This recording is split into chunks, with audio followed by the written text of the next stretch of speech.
Bueno, hola, ¿qué tal? ¿Cómo están? Mi nombre es Josué. Pues Omech no descansa y nos trae un tema conmemorativo del Día Internacional del Dengue. Pues si bien el dengue pues es una enfermedad pues que no le quita el protagonismo al COVID, suele presentarse, ¿no?, en aquellas zonas pues donde hay un clima cálido y una precipitación pluvial, y pues nuestro Chiapas no es la excepción, por lo que cobra total relevancia.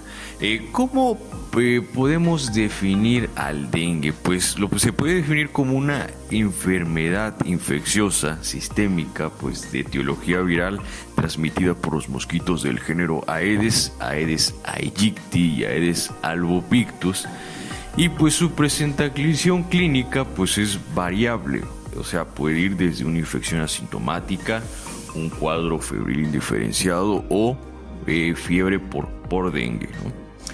¿Cuál es su etiología? El agente etiológico del dengue pues es un virus del género Flavivirus de la familia Flaviridae, y pues se trata de un albivirus con 4 serotipos agrupados. Y los serotipos pues dependen mucho, ¿no?, de sus criterios biológicos, inmunológicos y moleculares, por lo que podemos decir que los 4 serotipos son DEN1, el DEN2, el DEN3 y el DEN4. Los virus DEN2 y DEN3 pues son los más asociados con los casos graves. Seguidos pues van el DEN1 y el DEN4, que son los menos graves, por así decirlo. Entonces pues se cree que la recuperación de la infección pues otorga inmunidad, ya sea contra el serotipo que ha causado pues la infección. Por ejemplo, si te dio el DEN3 pues ya no te puede dar, pero te puede dar el DEN2, el DEN1 o el DEN4. Enseguida pues los vectores transmisores del virus del dengue pues son los mosquitos hembras. Es importante recalcar eso, del género pues Aedes con sus subespecies Aedes aegypti y Aedes albopictus. El mosquito pues puede completar un ciclo de vida pues que va desde el huevecillo hasta un mosquito adulto pues de 7 a 10 días. Los mosquitos pues adultos pues generalmente viven de 4 a 6 semanas. Entonces, la hembra Aedes aegypti pues es responsable de la transmisión de enfermedades porque necesita sangre humana, o sea, es una especie hematófago. ¿Por qué? Hematófagos, porque necesitan pues sangre, ¿no?, para el desarrollo, en este caso, de sus óvulos, para su metabolismo también. Pero el macho es el que no necesita sangre. Entonces pues los mosquitos del género Aedes se caracterizan por preferir lugares con climas cálidos y con niveles de precipitación pluvial, o sea, en tiempos de lluvia, ya sean moderados y altos, ¿no?, en los cuales pues generan condiciones ambientales favorables para su reproducción. El Aedes aegypti pues prefiere, ¿no?, poner sus huevos en recipientes artificiales que desde luego pues contengan agua, ya sea principalmente como barriles o llantas, ¿va? ¿Qué tan recurrente es esta enfermedad? Pues el dengue pues es una de las enfermedades reemergentes más importantes en el mundo actual, pues origina de 50 a 100 millones de casos anuales en más de 100 países. En la mayoría de los casos pues se manifiesta como un síndrome gripal, ¿no?, o inclusive como un cuadro febril indiferenciado. En más de 50,000 pacientes les da lo que es el dengue hemorrágico, ¿no? Entonces, la causa alrededor de 24,000 defunciones al año, pues en gran parte en un sector de la población, en este caso pues en los niños, ¿verdad? Actualmente pues la enfermedad pues es endémica, o sea, endémica es cuando es una enfermedad que se presenta en cierta área geográfica. Esta enfermedad se presenta en más de 100 países distribuidos ya sea en África, en Centroamérica, en América del Sur, en el Mediterráneo Oriental, en Asia Sudoriental y el Pacífico Occidental.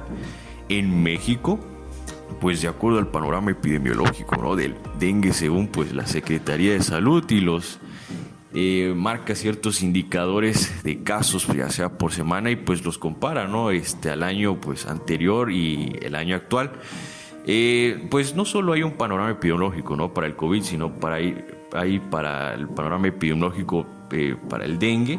En este caso, pues tú lo puedes visitar en la página de Secretaría de Salud. De acuerdo al 2020, te voy a decir que se registraron los ciertos datos, ¿no?, ciertos indicadores. Dengue no grave se confirmaron 19.172. Del dengue con signos de alarma, 4.083 casos confirmados. Del dengue grave, 1.058 casos confirmados. Del dengue con signos de alarma y dengue grave se reportaron 5.141 casos confirmados, para dar un total de casos de 24.313.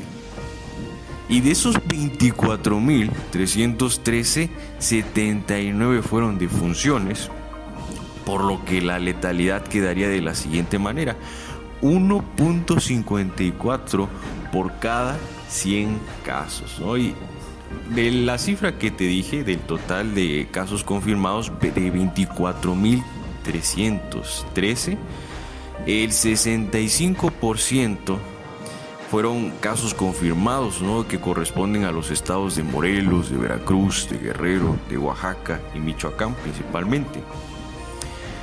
Y pues también nos enseña un cuadro, ¿no?, comparativo, en el cual pues nos muestra los casos de incidencia de dengue por entidad federativa en pues 2021, de acuerdo a los 32 estados. El primer estado que tiene mayor casos acumulados de dengue es Morelos, con un total de 384 casos confirmados. Y de acuerdo a su tasa de incidencia, es de 16.96 por cada 100,000 habitantes. Nuestro Chiapas pues queda en el 9º lugar, pues tiene 74 casos confirmados, con una tasa de incidencia de 1.31 por cada 100,000 habitantes. Y pues el estado que presenta menos casos confirmados y menor tasa de incidencia pues suele ser Tlaxcala. ¿Cuáles son sus factores de riesgo? Principalmente es habitar o visitar una región geográfica con presencia del vector y circulación de uno o más de los serotipos del virus dengue, principalmente en una zona endémica, ¿verdad? Aunque también existen diversos factores que ocasionan el desarrollo de formas graves de la enfermedad. Por ejemplo, en el huésped, ¿de qué depende? O sea, depende de la edad, depende del estado nutricional, depende de los factores genéticos o inclusive de los factores inmunológicos. Del virus, ¿qué depende? Depende del serotipo, ¿no?, y la virulencia de la cepa. El factor epidemiológico, ¿de qué depende? O sea, depende del vector de transmisión, inclusive del intervalo entre infecciones. Otros factores de riesgo, pues, para presentar dengue grave, pues serían los siguientes: o sea, un antecedente de infección previa de dengue, presencia de algún padecimiento de una enfermedad de comorbilidad, una cocirculación de serotipos y, pues, un serotipo con un alto nivel de virulencia. ¿Cuál es su clasificación del dengue? Pues, de acuerdo a la norma oficial mexicana número 32 para la vigilancia epidemiológica, prevención y control de las enfermedades transmitidas por el vector, pues se clasifica de la siguiente manera. Se clasifica en caso probable de dengue no grave, en caso probable de dengue con signos de alarma y en caso probable de dengue grave. Enseguida pues vamos a explicar más a detalle qué signos, qué síntomas pues acompañan a cada tipo de dengue. Pues el primero sería caso probable de dengue no grave.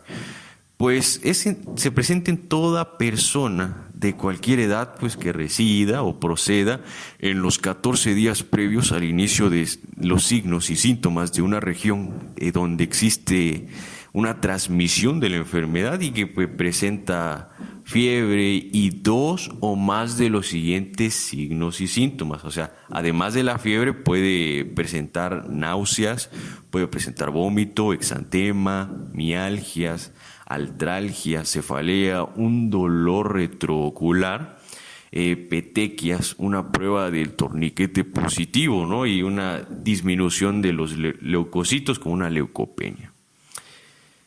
Y de acuerdo al sector de la población menor a 5 años, el único signo a considerar puede ser la fiebre. De acuerdo al caso probable de dengue con signos de alarma, en este caso es todo caso probable que además de cumplir con un cuadro de dengue no grave, que lo acabo de mencionar anteriormente, presente uno o más de los siguientes signos de alarma, como cuál, como el dolor abdominal intenso y continuo, que pues es que más que nada suele ser un dolor, ¿no? La palpación del abdomen. También un vómito persistente, una acumulación de líquidos, como una ascitis, un derrame pleural o pericárdico, inclusive sangre de mucosas, cuando hay letargo, irritabilidad, una hipotensión postural como una lipotomía. En este caso, cuando la hepatomegalia llega a ser mayor a 2 centímetros y pues en las pruebas laboratoriales pues suelen considerarse un aumento progresivo del hematocrito, una disminución progresiva de las plaquetas y una disminución progresiva de la hemoglobina. Entonces, ante la presencia de un signo de alarma identificado, ya sea en el primer nivel, el paciente pues debe ser enviado de manera inmediata al segundo nivel para su atención. Enseguida pues vamos a ver lo que es el caso probable de dengue grave. En este caso incluye todo caso probable de dengue que presente uno o más de los siguientes hallazgos, como cuáles, como un choque pues debido a una extravasación grave de plasma, y eso va a ser evidenciado, ¿no? De acuerdo si se presenta una taquicardia, las extremidades frías, un llenado capilar igual o mayor a 3 segundos, un pulso débil o indetectable, una presión diferencial convergente, ya sea igual o mayor a 20 milímetros, de hipotensión arterial, ya sea en fase tardía, o inclusive lo que es una acumulación de líquidos, pues que conlleve a una insuficiencia respiratoria. ¿Qué otro hallazgo a considerar? El otro hallazgo a considerar es el sangrado grave. ¿Por qué? Pues dependiendo, ¿no?, la evaluación del médico tratante, pues suele presentarse como cierta hematemesis, suele presentarse melena, metrorragia voluminosa, inclusive un sangrado en el sistema nervioso central. ¿Qué otro hallazgo se debe considerar? Se debe considerar pues también lo que es un compromiso grave de órganos tales como daño hepático importante del aspartato transaminasa y la alanina aminotransferasa, ¿no?, que deben de ser mayor a 1000 unidades por litro. Cuando el aspartato transaminasa, ¿no?, y la alanina aminotransferasa suelen ser mayor a 1000 unidades por litro, pues puede ser un signo, ¿no?, de hepatitis viral aguda, aunque también pues suele presentarse, ¿no?, dejando de lado las pruebas de aspartato y alanina, pues suele presentarse lo que es una afectación renal, el sistema nervioso central puede tener una alteración, ¿no? Desde luego de la conciencia. En el corazón pues puede presentarse una miocarditis e inclusive puede presentarse inclusivamente daño en otros órganos. ¿Cómo evoluciona esta enfermedad? Pues de acuerdo a la guía práctica clínica, pues que viene con el título Manejo de dengue no grave y de dengue grave, el dengue tiene 4 fases. La primera fase se le conoce como la fase de incubación, que dura de 3 a 10 días, seguida de la fase febril, que dura de 2 a 7 días. Después va a lo que es la fase crítica o también conocida como fuga plasmática, que más adelante voy a explicar ese concepto. La fase crítica pues va de entre el tercer y séptimo día de inicio de fiebre, y pues generalmente no suele durar de lo que son 24 a 48 horas. Y por último, se le conoce como la fase de recuperación o también reabsorción de líquidos, que va de entre el día séptimo y décimo día de la enfermedad. Ok. Después del periodo de incubación, pues el dengue pues inicia de manera súbita, cursando por las 3 fases que les vuelvo a mencionar: fase febril, fase crítica y fase de recuperación. Empezamos con ya dije la fase de incubación, vamos con la fase febril. Generalmente la fase febril dura de 2 a 7 días y a menudo pues se acompaña, ¿no?, de lo que es un rubor facial, eritema de la piel, un dolor generalizado, mialgias, artralgias y cefalea. En algunos pacientes pueden presentarse lo que es un dolor de eritema faríngeo o conjuntival. También es común la presencia de anorexia, náusea y vómito. Para este caso, el diagnóstico diferencial con otras enfermedades febriles es difícil porque en la fase febril temprana, aunque una prueba de tourniquet positiva pues hace más probable el diagnóstico de dengue, aunque no es útil para distinguir la fiebre por dengue de la fiebre hemorrágica por dengue. Mucho ojo ahí. Enseguida va la siguiente fase, que es la fase crítica. En este caso, pues algunos pacientes pasan de la fase febril a la fase crítica alrededor de los días tercero y séptimo de evolución. Y pues suele ocurrir una fase de efervescencia, ¿no? ¿Qué es defervescencia? Defervescencia suele ser la disminución o la desaparición de la fiebre, o más que nada un descenso de la temperatura corporal. En este caso, pues los pacientes pues, que mejoran en este punto pues se consideran como casos de dengue no grave. Pero en aquellos aquellos pacientes se consideran con casos graves, se presenta ya sea un aumento en la permeabilidad capilar con un incremento ya sea del hematocrito y pues suelen avanzar, ¿no?, lo que es la fase crítica. Algunos pacientes graves pues no presentan defervescencia en la transición pues de la fiebre de la fase febril a lo que es la fase crítica. Y esto solo pues se puede sospechar mediante signos de alarma de laboratorio, específicamente pues los derivados de la biometría hemática, ¿no? La fase crítica pues generalmente dura de 24 a 48 horas. Podemos decir que en los casos graves, al inicio de la fase crítica, pues generalmente ocurre lo que es una leucopenia, ¿no?, lo que es disminución de los leucocitos y luego un descenso rápido del recuento plaquetario antes de la fuga plasmática. ¿Y qué es la fuga plasmática? Pues es la salida del plasma sanguíneo a través de las paredes capilares desde el sistema circulatorio de la sangre hasta los tejidos circundantes. En los casos graves también suele haber lo que es una elevación del hematocrito, pues generalmente pues se refleja, ¿no?, de acuerdo a la gravedad de la fuga plasmática. Y por último, la última fase pues es la fase de recuperación, o también conocida como la fase de convalescencia. Entra en esta fase si el paciente pues sobrevive a las 24 o 48 horas de la fase crítica. Enseguida, pues, ¿qué estudios laboratoriales nos confirman la presencia de esta enfermedad? Pues se recomienda realizar una prueba de inmunoglobina M mediante la técnica de ELISA en todos los casos de dengue, ¿no?, principalmente. Aunque también la guía pues, nos mencionaba ciertas pruebas confirmatorias generales del dengue, en el cual pues, lo dividía de acuerdo a la detección del virus o de sus componentes o productos de replicación viral y de acuerdo a su diagnóstico serológico. Bueno, de acuerdo a la detección del virus o sus componentes o productos de replicación viral está la prueba de la PCR, el cual pues nos sirve para un diagnóstico molecular Está también lo que es una prueba de ELISA y pruebas rápidas para la detección de la proteína NC1. ¿Qué es la NC1? La NC1 pues es una glicoproteína, pues es común a todos los serotipos del dengue y se le puede utilizar ya sea para detectar infecciones primarias o secundarias en las primeras etapas de la enfermedad, y pues más que nada esta prueba me va a servir para un diagnóstico de antígenos.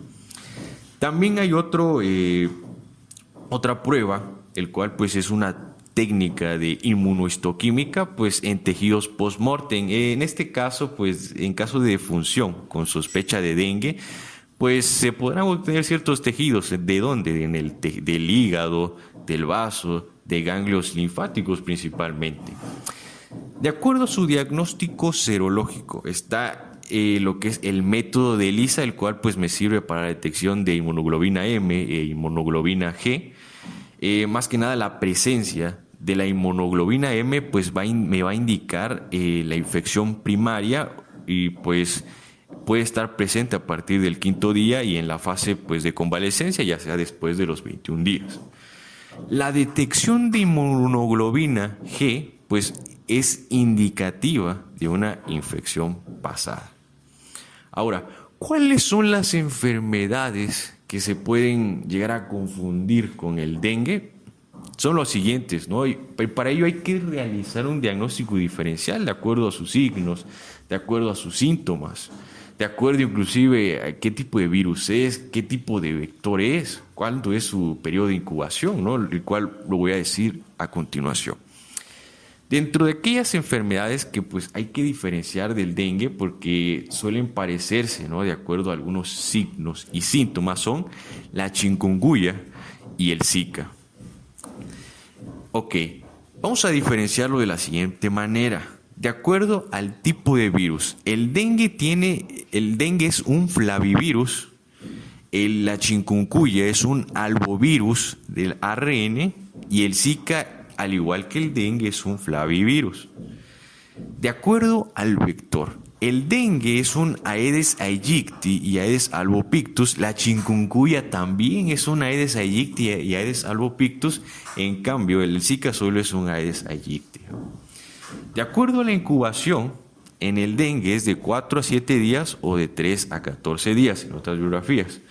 El chikungunya, su periodo de incubación es de 3 a 7 días o de 1 a 12 días. El Zika, su periodo de incubación suele ser de 3 a 12 días. De acuerdo si cursa de manera sintomática. En el dengue, pues no, ningún paciente cursa de manera sintomática, pues suelen presentarse ciertos síntomas que los dije anteriormente. En el dengue solo de 3 a 28% de los pacientes suelen ser asintomáticos. En el Zika, pues solo el 75% de los pacientes pues suelen ser asintomáticos. De acuerdo a la aparición de los síntomas, el dengue aparecen los síntomas del día 2 al 7.º día, ¿verdad? En el chikungunya, pues la aparición de los síntomas es de 4 a 8 días, en otras biografías de 2 a 12 días nos dice, y el Zika, la aparición de los síntomas es de 2 a 7 días y pues los síntomas van a durar, que son de 4 a 7 días. De acuerdo, ¿cómo se presenta la fiebre? La fiebre en el dengue pues es elevada, de inicio agudo, bifásica, con una duración de 6 a 7 días. La chikungunya pues es una fiebre súbita mayor a 39 grados, generalmente se presenta de 76 al 100% de los pacientes y es una fiebre continua o intermitente también. En el Zika la fiebre pues suele ser leve o ausente, que llega a ser de 37.2 grados o 38 grados centígrados. Los dolores articulares. En el dengue el dolor articular pues suele ser con artralgias intensas. El chikungunya pues sus dolores articulares suelen ser intensos, debilitantes, asimétricos, y sea con más frecuencia en las manos y en los pies, presentando cierta tumefacción, ¿no? Y el Zika, los dolores articulares pues suelen ser de menos intensos, menor tipo de dolor, y pues en generalmente pues se presentan lo que son las extremidades y sobre todo pues llegan a presentarse cierto edema en los miembros inferiores. Mialgias pues solo en el Zika pues están presentes. Artralgias pues igual pues en el Zika pues solo están presentes, aunque hay una ligera probabilidad, o sea en el chikungunya. Cefalea. La cefalea en el dengue pues ocurre pues de manera retroorbital, la parte frontal específicamente, y en el Zika pues sí está presente lo que es la cefalea. De acuerdo al rash, el rash en el dengue pues es un exantema maculopapular escarlantiforme con ciertas petequias rojas brillantes. En la chikungunya es de 2 a 5 días, aparecen después de la fiebre como un tipo de exantema maculopapular que se va hacia el tronco, hacia las extremidades y puede afectar las palmas, las plantas y el rostro. En el Zika, el rash pues es una exantema maculopapular pruriginoso, o sea que también un sarpullido de manera intensa, que ese es el signo más distintivo del Zika. De acuerdo al vómito, en el dengue pues sí se presenta el vómito. En la chikungunya pues de 4 a 59% de los pacientes pues llegan a presentar vómito, y en el Zika pues es poco frecuente de que haya vómito. Náuseas. En el dengue pues sí están presentes las náuseas. En la chikungunya del 50 al 69% de los pacientes llegan a presentar náuseas. Y en el Zika pues es poco probable que pues presenten náuseas. De acuerdo a la conjuntivitis, pues en el dengue pues sí suele presentarse. En la chikungunya pues solo el 3 al 56% de los pacientes suelen presentar conjuntivitis. En el Zika pues la conjuntivitis pues es no purulenta con una intolerancia a la luz. De acuerdo a la diarrea, el dengue pues suele estar presente, y en el Zika pues es poco frecuente, ¿verdad? De acuerdo al dolor o eritema faríngeo, pues en el dengue puede estar presente, y los demás en el chikungunya y en el Zika pues no están presentes. Y por último, la persistencia de síntomas. En el dengue pues la persistencia de síntomas pues consta de diferentes fases que lo vimos anteriormente. En la chikungunya pues su persistencia de síntomas es hasta más de 3 meses, y en el Zika pues la persistencia de síntomas es cuando hay un compromiso neurológico. Y por último, vamos a ver lo que es el tratamiento. Y para este caso, el tratamiento para un paciente con dengue, y vimos, ¿no?, cuáles son los tipos de dengue: el dengue no grave, el dengue con signos de alarma y el dengue grave. Y para ello, pues se clasifica de la siguiente forma. O sea, grupo A, más que nada, es un tratamiento ambulatorio y va a ser específico para pacientes con dengue no grave.